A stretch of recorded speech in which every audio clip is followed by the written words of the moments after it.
Welcome to Love Your Life After Divorce, the podcast where you'll learn everything you need to know to rebuild your life after divorce from the inside out. Let's dive in. Hello, dear friend. I hope you're doing well. Happy almost Christmas. Happy holidays, whatever you are celebrating this year. And I hope you're not having too much stress about the holidays, but if you are, I totally get it. It's totally normal, especially if this is the first holiday season that you've been divorced or separated. It can be a little tricky navigating a new normal for the holidays. And in episode 19, I gave you 5 tips to embrace new holiday traditions. And so if you haven't listened to that episode yet, I highly recommend you do that. But I just want to offer one quick piece of advice about the holidays. Just focus on what you can control, which is how you show up, how you treat other people, how you interact with your kids, with your ex, with other family members. Just focus on what you are in charge of, which is basically how you think, feel, and act. And recognize that you cannot control anyone else as much as you would like to. As much as you wish that you could make sure that your ex treated your kids a certain way or interacted with you in a certain way, you're just not able to do that. So try your best to focus on what you can control and just let go of the things that you can't control.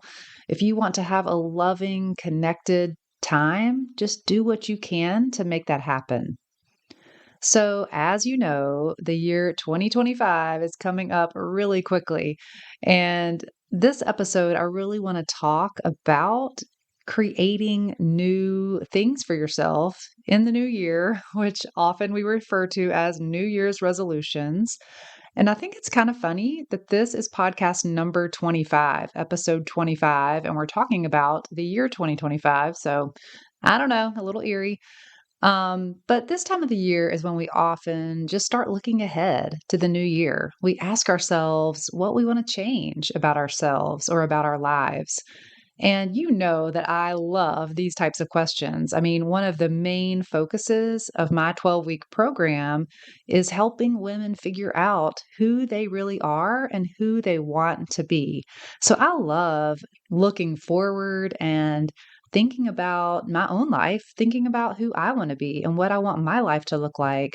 And I love helping other women, especially divorced women, do the exact same thing. And so I'm big on that. But I want to offer something for you today that I think is a really important, overlooked step in this process.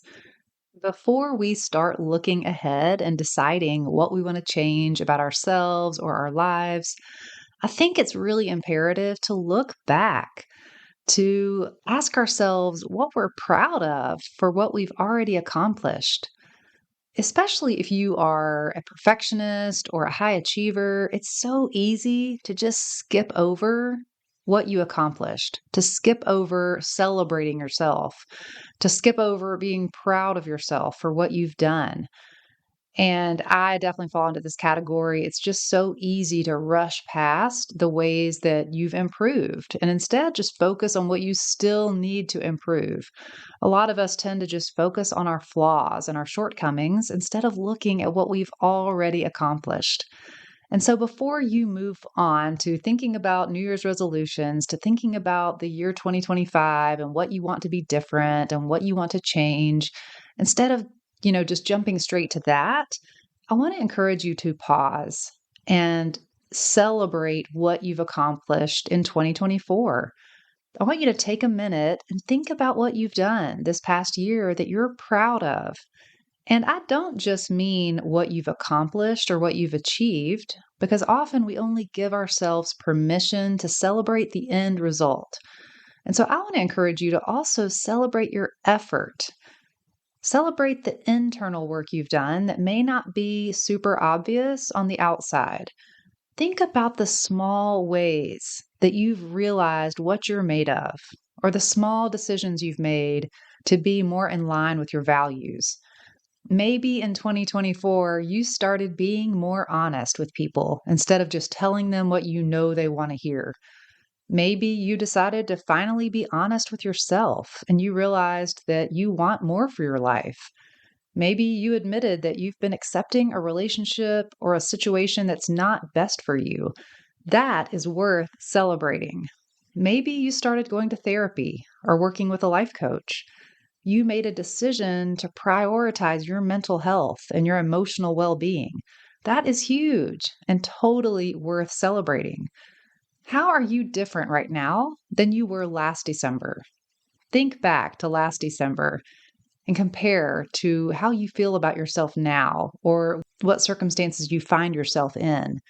What have you worked hard at this past year? How have you grown and changed? And honestly, just making it through a really hard year and not giving up is worth celebrating. Every time you got out of bed in 2024 when you didn't feel like it, every time you made sure that your kids had food to eat and you got them to school on time, every time you journaled, cried, talked to a friend about your struggles, you should be proud of those things.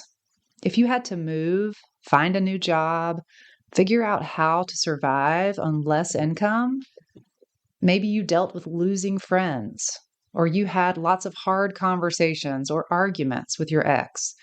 Maybe you learned how to support your kids as they adjusted to the separation or the divorce. Then that means you did a lot of hard things this past year, and you should be really proud of yourself. So I just want you to learn to celebrate your effort as well as your results and accomplishments. Honestly, right now, I just want you to pause this podcast and I want you to name 3 things you did this past year that you're proud of. Bonus points if you actually write them down somewhere.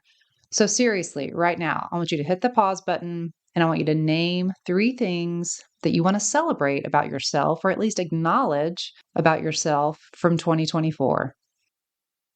Okay, so now that you have taken a moment to look back and celebrate your efforts, your accomplishments, the growth, the changes you made in 2024, now we can go on and look ahead to 2025. So today I want to offer just a little bit of a twist on choosing New Year's resolutions. Instead of thinking of things that you should start doing or stop doing, I want you instead to ask yourself what you want more of in your life. When you think about your well being, taking good care of yourself, creating the best version of you, what do you need more of? Maybe you need more rest. Going through emotional turmoil like a divorce, it takes a toll. Moving, getting a new job, supporting your kids, adjusting to a new normal, these are all draining.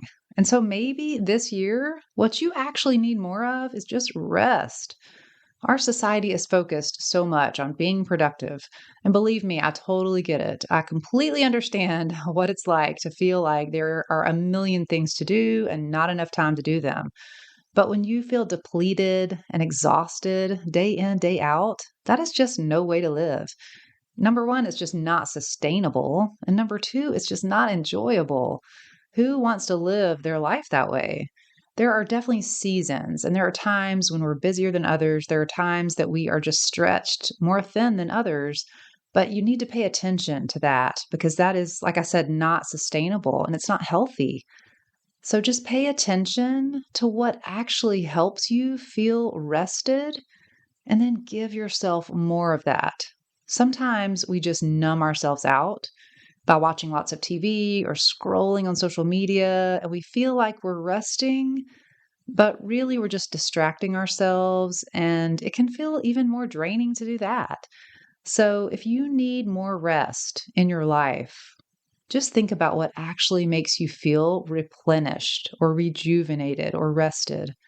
Maybe what you need more of this year is more nutritious and healthy food to fuel your body and to give you the vitamins and the minerals and the nutrients that would just make you feel better.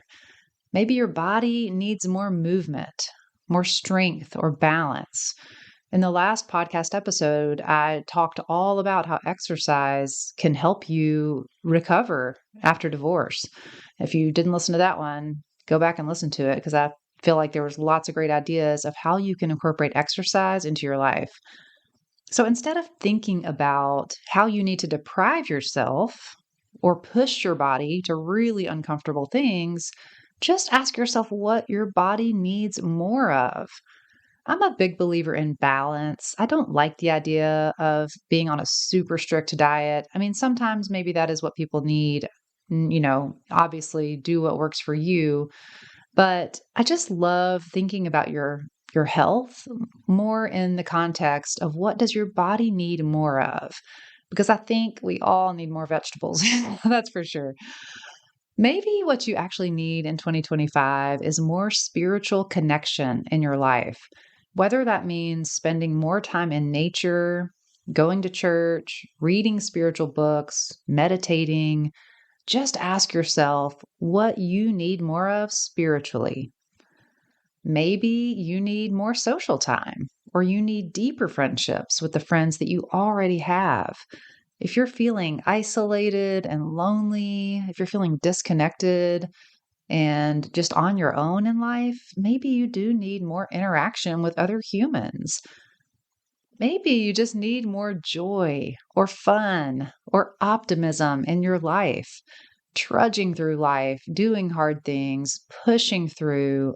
Sometimes that's necessary, but if you feel like that's all you're doing, then you need some more joy, some more fun. And if that sounds foreign to you, and if you're thinking, I don't even know what that looks like, then the first step is to figure out what you actually enjoy. Ask yourself this question. If you had a whole day to yourself with no parameters as far as money or location, how would you spend your time? What would you do that day if you had a one whole day to yourself to do exactly what you wanted? What sounds relaxing or fun or exciting or rejuvenating?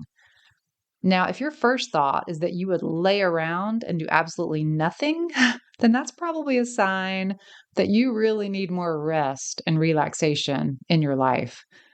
Maybe what you need in your life is more experiences. Maybe you've just gotten stuck in the rut of doing the same thing over and over, living the same life day in, day out, and not taking advantage of the opportunities that are around you. If you live in a little bit of a larger city that has lots of maybe live music or museums or plays or zoos or aquariums, any type of activity like that that is right around the corner and you just don't make the time to do it because you just get stuck in your normal daily life, maybe it's time to make those things a priority. Maybe it's time to get some new experiences because those open your mind. They expand you in ways that, maybe you didn't anticipate. But I think anytime we can put ourselves out of our normal routines, even put ourselves a little bit out of our comfort zones, try something new, or just experience something that we know will bring us joy or give us something fun to do, add some more fun to our lives, then that's really important.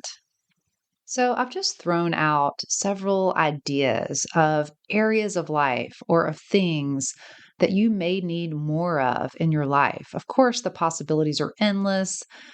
Just think big. Just allow yourself to dream a little bit. Allow yourself to be honest with yourself about what you really need. If you're open to it right now, I would love for you to join me in just taking one slow, deep breath, just a deep inhale, and then a long, slow exhale. And now just put one hand on your chest and just ask yourself, what do I need more of in 2025? And just sit for a minute and wait for the answer. You can do this again, obviously, when the podcast ends, but I just think this is such a good exercise to really check in with yourself, to connect to yourself, to listen to your true desires, to your inner wisdom, and just ask yourself, what do I need more of? Be expansive with it, be open minded, and just allow yourself to answer that important question. of what you need more of. So when you are clear on what you need more of, then the next step is to brainstorm ways you can get more of that thing. When you figure out what you need more of, and it may be multiple things, it's totally fine. You don't have to only choose one thing, but just get a piece of paper, write that thing down at the top of the piece of paper, and then just brainstorm. Just let yourself list any way you can think of to give yourself more of that thing. If you need more healthy food in your life, then, write down, look up new recipes, talk to friends who I know eat healthy food and ask for their, opinions or recipes.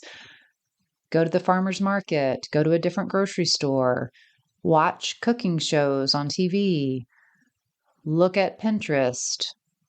Literally, I'm just kind of coming up with these off the top of my head right now. But my point is just to brainstorm, list anything and everything you can think of.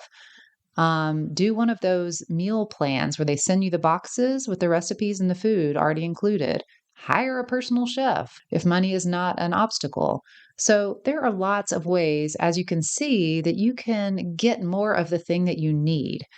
Like I said, step number one is to get clear on what you need more of. Step number two is to brainstorm and list all of the ways that you can possibly imagine to get more of that thing into your life. And then the next step in the process is to choose some of those things you wrote down that are realistic, that you know you can do. Write a few of those ideas down and then make a plan. Make a specific plan to get those. This is where a lot of us fall short of achieving a certain goal, and adding something into your life and getting more of something is a goal.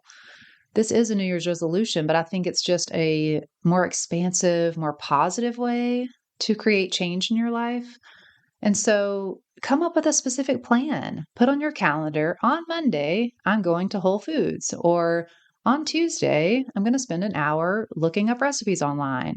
Or on Thursday, I'm going to, cook a new meal that I've never tried before. Or I'm going to try a new vegetable that I've never tried before that I've heard people talk about, like spaghetti squash. If you love pasta and you've never tried spaghetti squash, I highly recommend it. It's super easy to make. And in my opinion, it tastes it tastes really good. Obviously, you put sauce on pasta and you can add any kind of meat or vegetables with it, but it's just such a great substitute for spaghetti if you want to try spaghetti squash. After you have come up with a plan, then the last step is just to stick with it, just to do what you said you were going to do, follow through, try the new thing, and think of it as an experiment. This is one of my favorite things that I have created in myself as a mental shift over the last couple of years, is to think of changes or things I want to try or implement into my life as an experiment, because that takes the pressure off. I don't have to do it perfectly. I don't have to commit to something and wholeheartedly do it all the time exactly the same way. Instead, I can say, you know what? I think this will be good for me, or I'd like to try this. I'm going to see how it goes and then adjust. I'm going to try this thing out and see how it lands for me, see what the result is for me. And then I get to decide whether I want to keep doing it that way or change it or try something different or do it that exact same way forever.